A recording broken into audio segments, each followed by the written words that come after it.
my name is Saive, and today we're going to look into my latest project, Mirage, which is out now.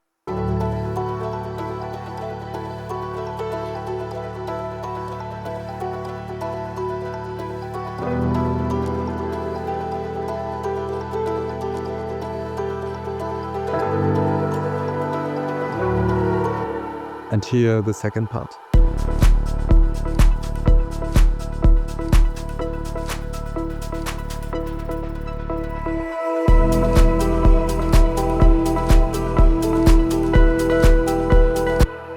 As you can hear, it's a very melodic electronic chill song, and we got it structured into mostly an A-B part, so the arrangement is almost the same. In the first drop, there are fewer elements in it, though in the second drop, many sounds are layered, so they create a more fuller and richer sound. But in the end, it's almost the same. Only the lead synth is coming in, and during the breakdown, it's very nostalgic and melodic. So there's most of the stuff coming in. As you can hear, there's a pretty simple kick drum. It's edited a bit with drum bass and also decapitator and a clipper. Then we got the high group. I use a preset called Dawn Shimmer to make some transitioning.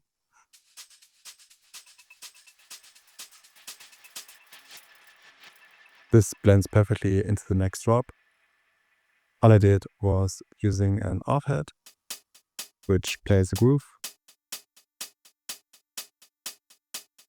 Also, I like to use erosion, transient shaper, and drum bass. Also an EQ8 later to cut off the low end, which I didn't in this stem, but usually I do it. And this makes the sound of hi-hats much more smoother and keeps it in the lower frequency range. Then we got this one, another shaker loop. Then one more shaker loop. A white. A shaker groove.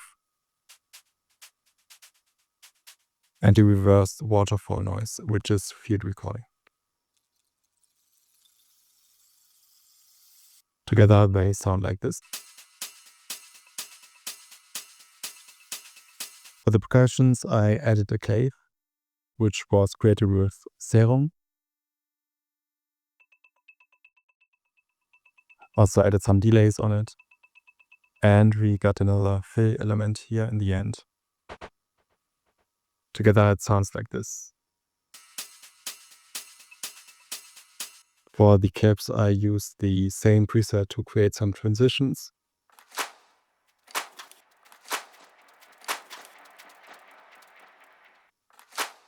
The claps consist of a clap loop. This one, then a MIDI clip, which is one in the middle, one completely to the left, one completely to the right, which creates a much more punchier clap. Then there's another groove clap.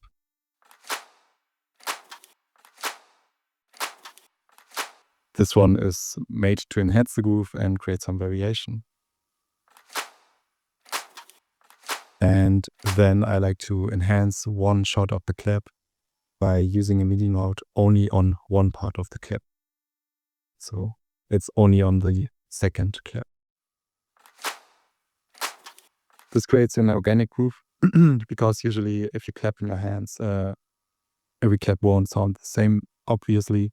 So you can create an organic sound by using different kind of layers at different timings. For the bass, I got a lower layer and an upper layer.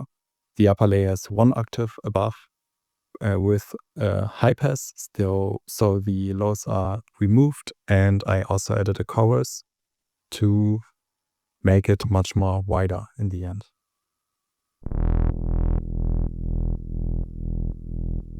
On top of the bass group, I also removed some of the lows because it were too heavy, and I also used an imager to make everything below 140 Hz mono.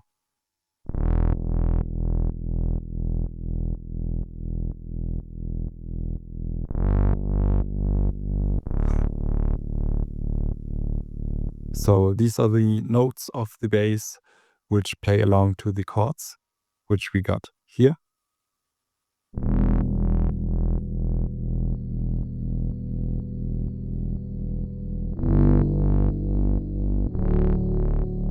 So the chords are almost every time the same.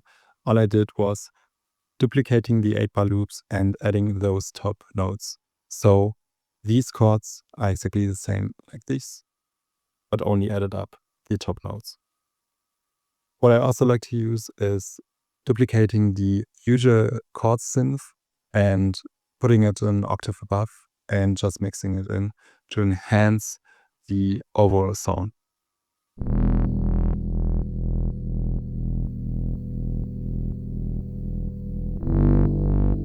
If you also group your complete sound, it's much more easier to access the different parts of it and mix it in the end.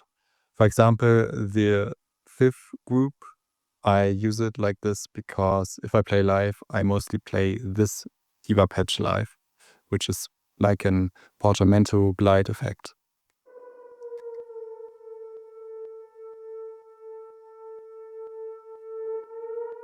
Together with the bass.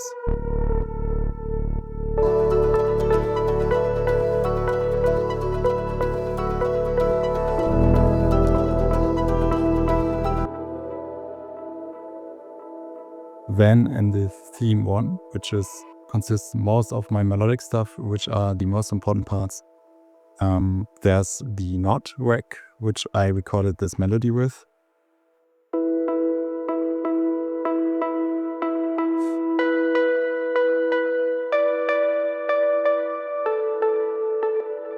This lead is only playing some notes in a groove along to the chords, so it's nothing super complicated and very easy to do.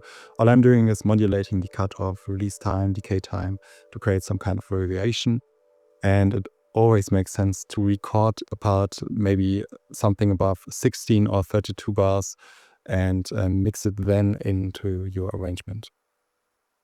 So here's also some editing, a low cut, some compression, this delay plugin, which is an add-on for Ableton, reverb, and also some decapitator, a drum bass, and that's it. The drum bass also is nice to make something pop out of the mix and make it even more richer and sounding more analog. Then we got the arpeggio piano.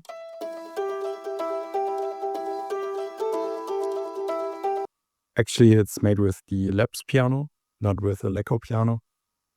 It's just a very simple pattern.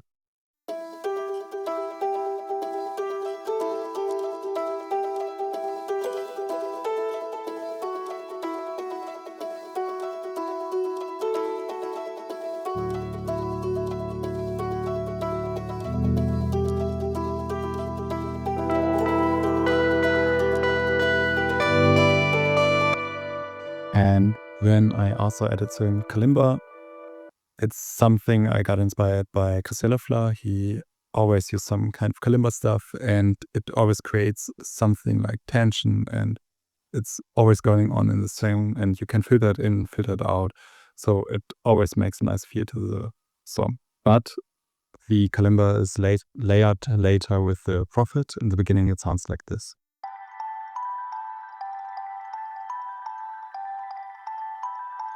It's a very simple pattern as well, and created with the All of Our Kalimba tool.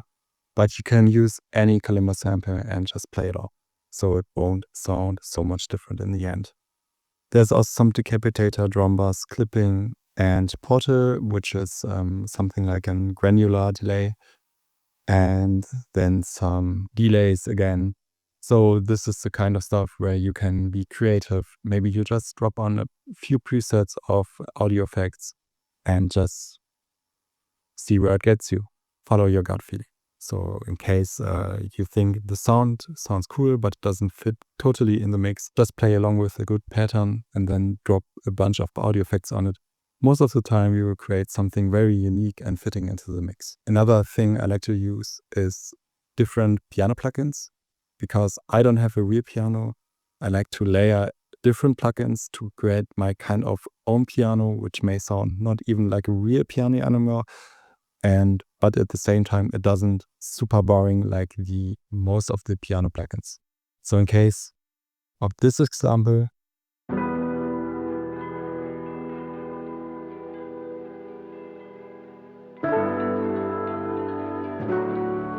you can clearly hear they are going on some bells and also some background sounds.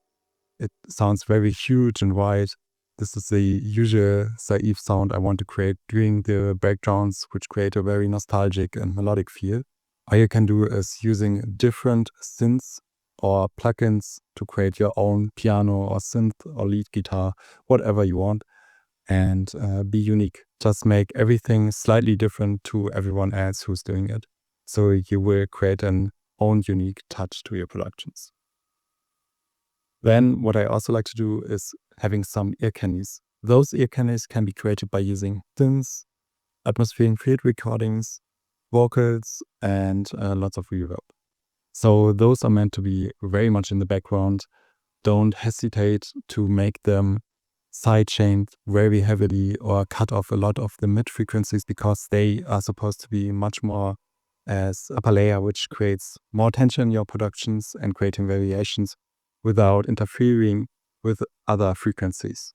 Your main theme is mostly in the mid frequency range. You can clearly see anything below 400 Hz and 2K is meant to be for the main themes. And the second theme, like the ear candy, is mostly sitting right up here, or even here. You can absolutely be radical about it.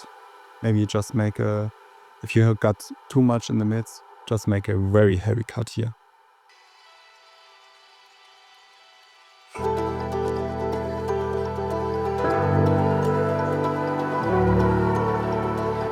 Decided to have a very short intro and outro. In case you would like to make club music, I can only recommend to make a short version of your song and then make an extended version. This will be more likely to get featured on Spotify or Apple Music. As you can see, in the end, I got something above 70 stems. Nowadays, I try to keep everything much more simplified. So instead of having up to 70 stems, I would try to reduce myself and create something interesting with less stems. In case you have more questions, don't forget to hit me up. And yeah, I hope you enjoyed it. You will see more videos like these in the future, and hope you stay around. Goodbye.